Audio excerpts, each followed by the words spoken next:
ಹನುಮಂತ ದೇವರ ಜೋರು ನೋಡಿ ಉಳಿದ ಕಪಿಗಳಿಗೆಲ್ಲ ನಡ್ಕ ಶುರುವಾಯಿತು. ಒಂದು ಕಪಿ ಕೇಳೇ ಬಿಡ್ತು, ಹನುಮ ನಿಂದೊಳ್ಳೆ ಪ್ರಾಬ್ಲಮ್, ಇಲ್ಲಿದ್ದರೆ ನಿನ್ನ ಕಾಟ, ಅಲ್ಲಿ ಹೋದರೆ ಸುಗ್ರೀವನ್ ಕಾಟ, ಎಲ್ಲಿ ಹೋಗ್ಬೇಕಪ್ಪ ನಾವು? ದಾಸರಂತಾರೆ ನೋಡಿ, ಇಲ್ಲಿರಲಾರೆ ಅಲ್ಲಿಗೆ ಹೋಗಲಾರೆ. ನಮಗೆ ನಿಮಗೆಲ್ಲರಿಗೆ ಎರಡು ಕಾಟ ರೀ. ಬದುಕಿದ್ರೆ ಶನಿ ಕಾಟ, ಸತ್ತರೆ ಯಮನ ಕಾಟ. ಹಾಗೆ ಅವನಂದ, ನೀನೊಳ್ಳೆ ಗೋಳಾಯ್ತೆ, ನಮಗೆ ಏನು ಮಾಡಬೇಕು? ನಮ್ಮ ಕೈಲಿ ಆಗ್ತಾ ಇಲ್ಲ, ಮ್ಯಾಕ್ಸಿಮಮ್ ಮಾಡಿದ್ದೆ. ಹನುಮಂತ ಹೇಳ್ತಾ, ನೀವೇನು ಮಾಡಬೇಡಿ, ಏನಾಗ್ತಿಲ್ವಾ? ಒಂದಂತೂ ಆಗತ್ತೆ ನೋಡಿ, ಏನು? ರಾಮನ ನಾಮ ಸ್ಮರಣೆ ಮಾಡಿ ಅಂತ. ನೀವು ಕೈಕಾಲು ಗಟ್ಟಿ ಇರುವಾಗ ಎಲ್ಲ ಕೆಲಸ ಮಾಡಬೇಕ್ರಿ. ಕೈಕಾಲು ಶಕ್ತಿ ಇಲ್ಲ, ಬೆಳಗಿನ ಜಾವ ಎದ್ದು ಸ್ನಾನ ಮಾಡಲಿಕ್ಕೆ ಆಗ್ತಿಲ್ಲ, ಆ ಕಾಲದಲ್ಲಿ ಸ್ನಾನ ಮಾಡಲಿಲ್ಲ ಅನ್ನುವ ಬೇಸರ ಬೇಡ, ದೇವರ ಸ್ಮರಣೆ ಮಾಡಿ. ಯಾವ ಕಾಲದಲ್ಲಿ ಏನಾಗಬೇಕು ಅದನ್ನು ನಿಮಗೆ ಮಾಡಲಿಕ್ಕೆ ಆಗಲಿಲ್ಲ ಅಂತಾದರೆ ಅದಕ್ಕೆ ಪ್ರತಿಯಾಗಿ ಪ್ರಾಯಶ್ಚಿತ್ತವಾಗಿ ಪರಮಾತ್ಮನ ಪ್ರೀತಿಗಾಗಿ ಅವನ ನಾಮಸ್ಮರಣೆ ಮಾಡಿದರೂ ಸಾಕಂತ. ನಿಮಗಾಗ್ತಿಲ್ಲ ಅಲ್ಲ, 29 ಎಲ್ಲ ಹುಡುಕಿ ಆಯ್ತಲ್ಲ, ಹಾಗಾದ್ರೆ ಒಂದು ಕೆಲಸ ಮಾಡಿ. ಆಗ್ತಿಲ್ಲ ಅಂತ ಕೂಡಬೇಡಿ, ರಾಮನ ನಾಮವನ್ನು ಸ್ಮರಣೆ ಮಾಡಿ ಅಂತ ಹನುಮಂತ ದೇವರು ರಾಮನ ನಾಮವನ್ನು ಹೇಳಿದ್ದಾರೆ. ಆ ಎಲ್ಲ ಕಪಿಗಳು ಕೂಡ ರಾಮನ ಧ್ಯಾನ ಭಜನೆಯನ್ನು ಮಾಡ್ತಾ ಇದೆ. ಶ್ರೀರಾಮ ಜಯ ರಾಮ ಜೈ ಜೈ ರಾಮ್, ಶ್ರೀರಾಮ್ ಜೈ ರಾಮ್ ಜೈ ಜೈ ರಾಮ್.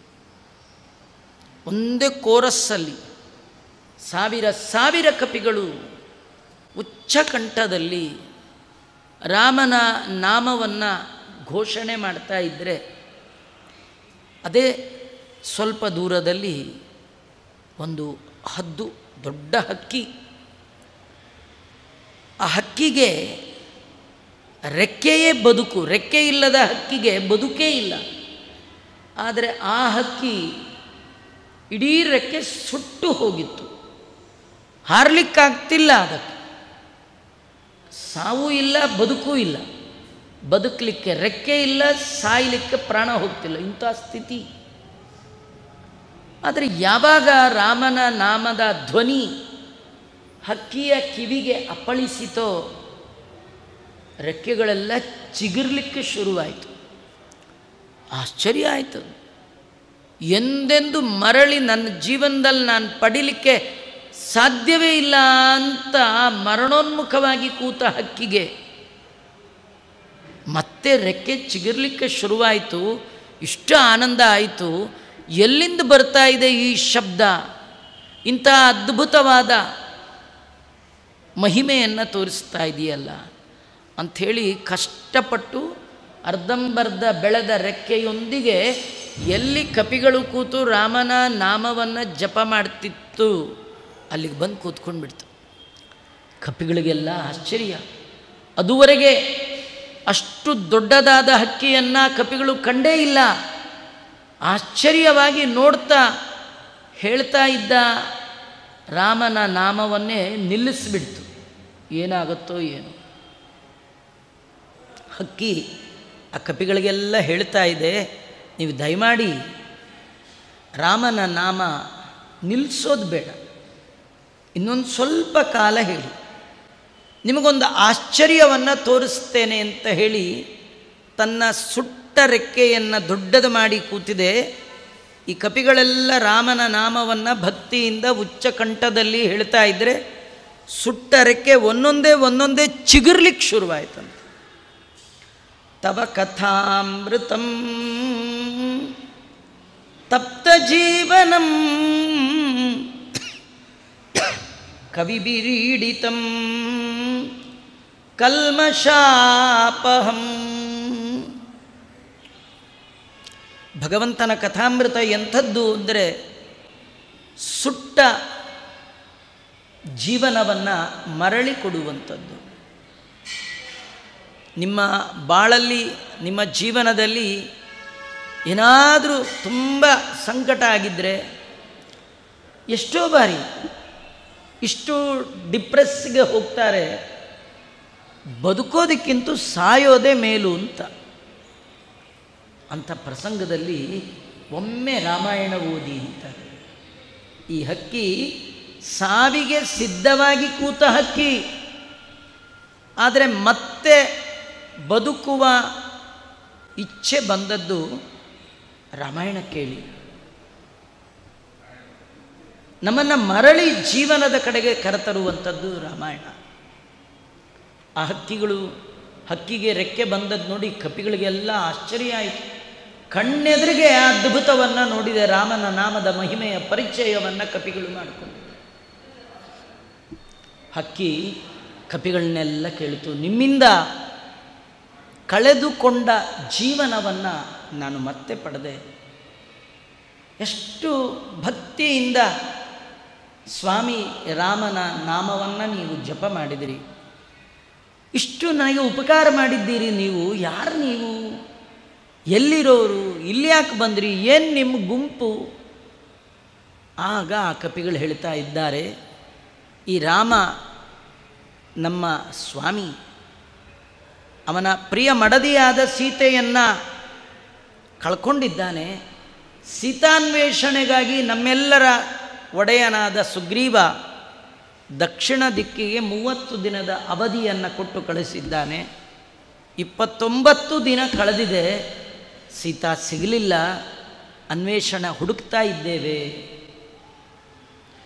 ಆಗ ಹಕ್ಕಿ ಹೇಳುತ್ತಷ್ಟೇ ತಾನೇ, ನಾನು ಈಗಲೇ ಹೇಳ್ತೀನಿ ಮೆಸೇಜ್ ಅಂತ. ಅದು ರೆಕ್ಕೆ ಬಂದದ್ದಷ್ಟೇ ಅಲ್ಲ ರೀ, ಅದಾಗಲೇ ರೆಕ್ಕೆ ಸರಿಗಿದೆಯೋ ಇಲ್ವೋ ಅಂತ ಟ್ರೈಯು ಮಾಡಿ ಹಾರೇ ಬಿಡ್ತು. ಮೊದಲಿಗಿಂತೂ ಹೊಸ ಶಕ್ತಿ ಬಂದಿದೆ, ಇನ್ನೂ ಎತ್ತರಕ್ಕೆ ಹಾರಿದೆ. ಒಂದು ಕ್ಷಣ ಹಾರಿತು, ಮತ್ತೊಂದು ಕ್ಷಣಕ್ಕೆ ಕೆಳಗಿಳಿದು ಕಪಿಗಳಿಗೆಲ್ಲ ಸಂತಸದ ಸಿಹಿ ಸುದ್ದಿಯನ್ನು ಹೇಳ್ತಾ ಇದೆ. ಆ ಹಕ್ಕಿ ಹೇಳ್ತಾ ಇದೆ, ನೀವು ಹೇಳುವ ಸೀತೆಯನ್ನು ನಾನು ಕಂಡೆ.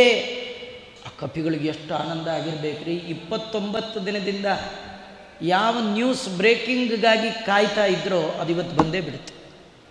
ಅದು ಹೇಳ್ತಾ ಇದೆ, ನಾನು ಸೀತೆಯನ್ನು ಕಂಡೆ. ಈ ದಕ್ಷಿಣ ದಿಕ್ಕಿನ ತುದಿಯಲ್ಲಿ ಸಮುದ್ರ ಇದೆ, ದಕ್ಷಿಣ ಸಮುದ್ರ. ಆ ಸಮುದ್ರದ ನಡುವೆ 100 ಯೋಜನ ದೂರದಲ್ಲಿ ಒಂದು ದ್ವೀಪ ಇದೆ, ಬಂಗಾರದ ಪಟ್ಟಣ, ರಾವಣನ ಪಟ್ಟಣ. ಅನೇಕ ಕೋಟೆ ಕೊತ್ತಲಗಳಿಂದ ರಕ್ಷಿತವಾದಂಥದ್ದು. ಆ ಕೋಟೆಯ ಒಳಗೆ ರಾವಣ ಅತ್ಯಂತ ನೆಚ್ಚಿನಿಂದ ಪ್ರೀತಿಯಿಂದ ಸಾಕಿದ ಒಂದು ವನ ಇದೆ, ಅಶೋಕವನ. ಅಲ್ಲಿ ಶಿಂಶುಪ ಅಂತ ಒಂದು ವೃಕ್ಷ, ಆ ವೃಕ್ಷದ ಬುಡದಲ್ಲಿ ನೀವು ಹೇಳುವ ಸೀತಾ ಕೂತಿದ್ದಾಳೆ ನೋಡಿ. ಅದು ಹೋಗಲೇ ಇಲ್ಲ ಅಲ್ಲಿಗೆ, ಕೂತ್ ಕಡೆ ಮೇಲೆ ಹಾರಿ ನೋಡಿ ಹೇಳಿಬಿಡ್ತು. ಅಂದರೆ ನೀವು ಹೇಳ್ತಾರೆ ನೋಡಿ, ಹದ್ದಿನ ಕಣ್ಣು ಅಂತ, ಕಣ್ಣು ಅಷ್ಟು ಶಾರ್ಪ್ ಅದಕ್ಕೆ. ಇಡೀ ಹಾರುವ ಹಕ್ಕಿಗಳಲ್ಲಿಯೇ ಅತಿ ಎತ್ತರದಲ್ಲಿ ಹಾರೋದು ಯಾವುದು? ಹದ್ದು. ಆದರೆ ಅದರ ಕಣ್ಣೆಲ್ಲ ಹುಲ್ಲಿನ ನಡುವೆ ನೆಲದಲ್ಲಿ ಹರಿಯುವ ಹಾವಿನ ಮೇಲಿರುತ್ತೆ. ಅದು ಒಂದು ಸತಿ ಮೇಲಿಂದಿಳಿದು ಹಾವು ಹಿಡಿತು ಅಂದರೆ ಮಿಸ್ ಆಗೋದೇ ಇಲ್ಲ. ನಮ್ಗೆ ಎಷ್ಟೋ ಬಾರಿ ಎದುರಿಗಿರೋದೇ ಕಾಣಲ್ಲ, ಅವ್ರನ್ನೇ ಒದ್ಕೊಂಡು ಡ್ಯಾಶ್ ಹೊಡ್ಕೊಂಡು ತುಳ್ಕೊಂಡು ಹೋಗ್ತಿರ್ತೀವಿ. ಎಷ್ಟು ಎತ್ತರದಿಂದ ನೋಡುವ ದೃಷ್ಟಿಯನ್ನು ಭಗವಂತ, ಸ್ಪೆಷಲ್ ವಿಷನ್ ಅದಕ್ಕೆ ದೇವರು ಕೊಟ್ಟಿದ್ದಾನೆ. ಬಹುಚಿತ್ರ ಜಗತ್ ಬಹುದಾಕರಣ ಪರಶಕ್ತಿರನಂತ ಗುಣ ಪರಮಃ. ಆ ಭಗವಂತನ ಶಕ್ತಿ ಯಾವ್ಯಾವ ಪ್ರಾಣಿಗಳಿಗೆ ಯಾವ್ಯಾವ ಅಂಗದಲ್ಲಿ ಯಾವ್ಯಾವ ಚಿತ್ರವಾದ ಶಕ್ತಿಯನ್ನು ಆ ಭಗವಂತ ಕೊಟ್ಟಿದ್ದಾನೆ. ಕಪಿಗಳಿಗೆಲ್ಲ ಭಾರಿ ಆನಂದ ಆಗೋಯ್ತು. ಹಾಗಾದರೆ ಸೀತೆ ತಂದದ್ದೇ, ಇವತ್ತೇ ಹೋಗಿ ತಂದುಬಿಡೋಣ ಅಂಥೇಳಿ ಎಲ್ಲ ಕಪಿಗಳು ಕೂತ ಜಾಗದಿಂದ ಒಂದೇ ಜಂಪ್ ಸಮುದ್ರದ ದಂಡೆ ಹೋಗಿ ದಡ ದಡ ದಡ ಬಂದು ಕೂತ್ಕೊಂಡ್ಬಿಟ್ಟಿದ್ವಿ.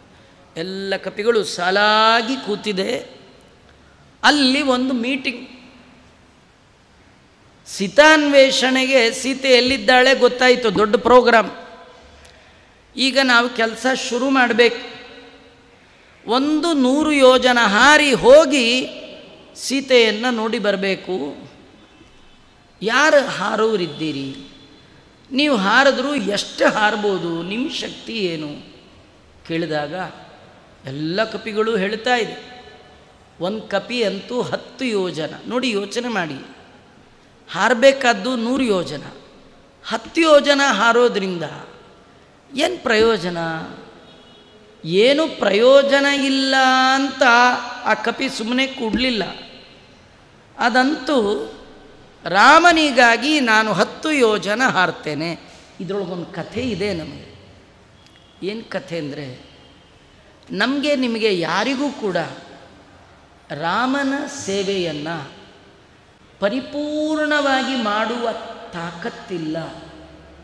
ನಾವು ಏನು ಮಾಡಿದ್ರೂ ಕಂಪ್ಲೇಂಟ್ ಬರೋ ಹಾಗೆ ಮಾಡ್ತೇವೆ, ಕಾಂಪ್ಲಿಮೆಂಟ್ ಬರುವ ಹಾಗೆ ಕರ್ಮವನ್ನು ಮಾಡುವ ಶಕ್ತಿ ನಮಗಿಲ್ಲ. ಅಂದರೆ ನಾವು ಮಾಡುವ ಕರ್ಮದಲ್ಲಿ ಲೋಪ ದೋಷಗಳು ಇದ್ದೇ ಇರುತ್ತೆ. ಆದರೂ ಮಾಡಬೇಕಂತೆ, ಯಥಾಶಕ್ತಿ ಯಥಾಮತಿ. ನಮ್ಮ ಕೈಲಿ ಎಷ್ಟಿದೆ ಅಷ್ಟನ್ನು ಮಾಡಬೇಕಂತ. ಸ್ವಾಮಿಗಳು ಮಾಡೋ ಪೂಜೆ ನೋಡಿಬಿಟ್ಟು ಮಾಡಿದ್ರೆ ಹೀಗೆ ಪೂಜೆ ಮಾಡಬೇಕು ಆಚಾರ್ಯ, ನಮ್ಮಲ್ಲಿ ಇವೆಲ್ಲ ಬೆಳ್ಳಿ ಮಂಟಪ ಬಂಗಾರದ್ದು ಅದಕ್ಕೆ ನಾವು ಮಾಡೋದೇ ಅನ್ಬೇಡಿ. ಸ್ವಾಮಿಗಳದು 100 ಯೋಜನ ಹಾರ್ತಾರವರು, 10 ಯೋಜನ ಹಾರಿದವ್ರಿಗೂ ರಾಮದೇವರು ಅನುಗ್ರಹ ಮಾಡ್ತಾನೆ. ಅವೇನು ಹಾರಲಿಲ್ಲ ಎಂಥದ್ದಿಲ್ಲ, ಹಾರ್ತೀನಿ ಅಂತ ಅಂದದ್ದಕ್ಕೆ ರಾಮ ಅನುಗ್ರಹ ಮಾಡಿದ. ಯತಂತ ನೀವು ಪ್ರಯತ್ನ ಮಾಡಿ, ದೇವರ ವಿಷಯದಲ್ಲಿ ಪ್ರಯತ್ನ ಮಾಡಿದರೂ ಸಾಕು. ನಾಳೆ ನಾನು ದೇವರ ಪೂಜೆ ಮಾಡ್ತೇನೆ ಅಂದ್ಕೊಂಡ್ರೆ ಸಾಕಂತೆ. ಅಂದ್ಕೊಂಡದ್ದಕ್ಕೂ ಒಂಚೂರು ಪುಣ್ಯ ಇದೆ. ನಾನು ಅಂದ್ಕೊಳ್ಳಲ್ಲ ಆಚಾರ್ಯ, ಅಂದ್ಕೊಂಡ್ರೆ ಮಾಡಲೇಬೇಕು, ಅದಕ್ಕೆ ಅಂದ್ಕೊಳ್ಳೋದೇ ಇಲ್ಲ. ಹಾಗೆಲ್ಲ ಅಂದ್ಕೋಬೇಡಿ, ಅಂದ್ಕೊಳ್ಳಿ. ಯಾವಾಗಲೂ ಒಳ್ಳೆಯದನ್ನು ಅಂದ್ಕೊಳ್ತಾ ಇರಬೇಕು. 100 ಅಂದ್ಕೊಂಡು 100 ಮಾಡಿದ್ರೆ 100 ಪುಣ್ಯವಾದರೂ ಬರುತ್ತಲ್ಲ. ಆದ್ದರಿಂದ ಅಂದೇ ಇರಬಾರ್ದು, ಅನ್ನಬೇಕು ಅನ್ನೋದನ್ನು ಆ ಕಪಿಗಳೆಲ್ಲ 10 ಯೋಜನ 20 ಯೋಜನ. ಆದರೆ ಯಾವ ಕಪಿಗೂ ರಾಮನ ಕಾರ್ಯವನ್ನು ಪೂರ್ಣ ಮಾಡುವ ಸಾಮರ್ಥ್ಯ ಇಲ್ಲ. ಎಲ್ಲ ಕಪಿಗಳು ಪ್ರಾಣದೇವರ ಮುಂದೆ ಹೋಗಿ ನಮಸ್ತೆ ಪ್ರಾಣೇಶ ಪ್ರಾರ್ಥನೆ ಮಾಡಿದ್ದಾರೆ.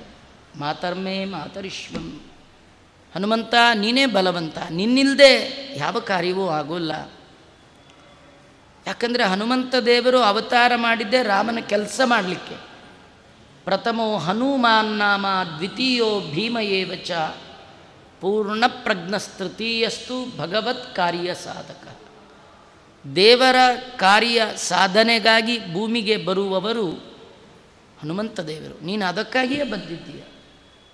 ರಾಮನ ಕಾರ್ಯವನ್ನು ನೀನು ನೆರವೇರಿಸಬೇಕು ಅಂದಾಗ ತುಂಬು ಸಂತಸದಿಂದ ಹನುಮಂತ ದೇವರು ಎದೆ ಶೆಟೆದು ನಿಂತ್ಕೊಂಡಿದ್ದಾರೆ. ನಾನು ರಾಮನ ಕಾರ್ಯವನ್ನು ಮಾಡ್ತೇನೆ ಅಂತ ನಿಂತಿದ್ದಾರೆ. ಸೀತಾ ಸುದ್ದಿಯನ್ನು ತರ್ತೇನೆ, ಯಶ್ಯಾಮಿ ಸಹ ಸೀತೆಯ. 100 ಯೋಜನ ದೂರವನ್ನು ಹಾರ್ತೇನೆ, ಸೀತೆಯನ್ನು ನೋಡ್ತೇನೆ, ಮುದ್ರಿಕೆ ಉಂಗುರವನ್ನು ಕೊಡ್ತೇನೆ, ಖಂಡಿತವಾಗಿ ಸೀತಾ ಸುದ್ದಿಯನ್ನು ತರ್ತೇನೆ. ಇದು ನಂಬಿಕೆ. ನಂಬಿ ಕೆಟ್ಟವರಿಲ್ಲವೋ ರಂಗಯ್ಯನ, ನಂಬದೇ ಕೆಟ್ಟರೆ ಕೆಡಲಿ. ಯಾವಾಗಲೂ ಮಾಡುವಾಗ ಡೌಟ್ ಇಟ್ಕೊಂಡು ಮಾಡ್ತೇನೆ, ದೇವರ ಪೂಜೆ ಮಾಡ್ತೇನೆ. ಕೆಲವರು ಮಾಡುವಾಗಲೇ ಡೌಟ್, ನಾಳೆ ನೀರು ಬಂದರೆ ಪೂಜೆ ಮಾಡ್ತೇನೆ, ಇಲ್ಲದೆ ಇದ್ದರೆ ಇಲ್ಲ ಅಂದರೆ ಅವತ್ತು ಬರೋದೇ ಇಲ್ಲ. ನಮ್ಮದು ಹೇಗಿರಬೇಕು, ನೀರು ಬರಲಿ ಬರ್ದಲೇ ಇರಲಿ, ಪಕ್ಕದ ಮನೆಗೆ ಹೋಗಿ ಬಾವಿ ಸೇದ್ಕೊಂಡಾರು ಬಂದು ನಾನು ದೇವರ ಪೂಜೆ ಮಾಡಿಯೇ ಮಾಡ್ತೇನೆ, ಭಗವಂತ ನನ್ನ ಕಡೆಯಿಂದ ಮಾಡಿಸ್ತಾನೆ, ಈ ಭಾವನೆಯಿಂದ ಮಾಡಬೇಕು. ಮಾಡಿದರೆ ಮಾತ್ರ ಆ ರಾಮನ ಪರಮಾನುಗ್ರಹಕ್ಕೆ ಪಾತ್ರರಾಗ್ತೇವೆ. ಆ ಸಂದರ್ಭದಲ್ಲಿ ಹನುಮಂತ ದೇವರು ಕಪಿಗಳಿಗೆಲ್ಲ ಆಶ್ವಾಸನೆ ಕೊಟ್ಟು ಆ ಸಮುದ್ರದ ದಡದಲ್ಲಿದ್ದ ಒಂದು ಪರ್ವತ, ಮಹೇಂದ್ರ ಪರ್ವತ, ಆ ಪರ್ವತದಲ್ಲಿ ಬೃಹದಾಕಾರವಾಗಿ ಶರೀರವನ್ನು ಬೆಳೆಸಿ ಹಾರಲಿಕ್ಕೆ ಆರಂಭ ಮಾಡಿದ್ದಾರೆ. ರಾಮನ ಪೂಜಾರೂಪವಾಗಿ ಸಮುದ್ರವನ್ನು ಹಾರುವ ಹನುಮ ಹಾಡಿದ್ದೇ ಸುಂದರಕಾಂಡದ ಈ ಮಾತುಗಳು. ರಾಮನನ್ನು ಗುಣಗಾನ ಮಾಡ್ತಾ ಹನುಮಂತ ದೇವರು ಹಾರಿದ್ದಾರೆ. ಏನು ಸ್ತೋತ್ರ ಮಾಡಿದರು ಅದನ್ನು ಮತ್ತೆ ನಾಳೆ ಸೇರಿದಾಗ ನೋಡೋಣ ಅಂತ ಹೇಳ್ತಾ ಶ್ರೀಕೃಷ್ಣ ಅರ್ಪಣಮಸ್ತು.